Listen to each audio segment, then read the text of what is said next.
Isa ang patay habang dalawang sugatan matapos sumalpok ang sinasakyan nila motorsiklo sa pader sa Batac City, Ilocos Norte.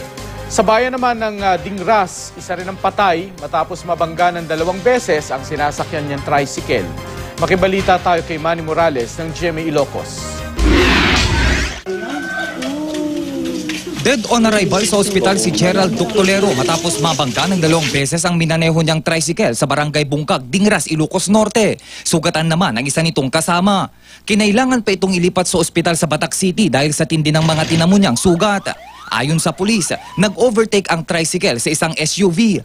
Hindi napansin ni Ductolero na may paparating palang isa pang sasakyan sa kabilang lane kaya nabangga niya ito. Muling napuntang tricycle sa pinanggalingang lane kaya nabangga rin ito ng in-overtake nitong SUV. Medyo alalay lang iti at nasipnit pa lang amin. Tanalin na aw. Halos mawasak ang tricycle. Pinag-aaralan ngayon ng pulisya kung may dapat bang panagutan ang mga driver ng 2 sasakyang nakabangga ng mga biktima.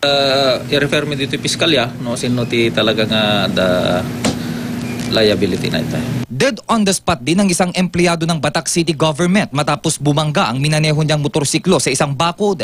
Ayon sa pulis, bago ang aksidente, galing sa isang birthday party si Dominador Batulayan Jr. at 2 pa nitong kasama. Inaalam pa kung bakit nawalan ng kontrol sa motor ang biktima. Ayon naman sa mga saksi, una nilang naitakbo sa ospital ang 2 nasugatang kasamahan ni Batulayan. Hindi raw kasi nila kaagad napansin ang katawan ni Batulayan na nahulog sa kanal. Manny Morales, Nagbabalita, Pilipinas.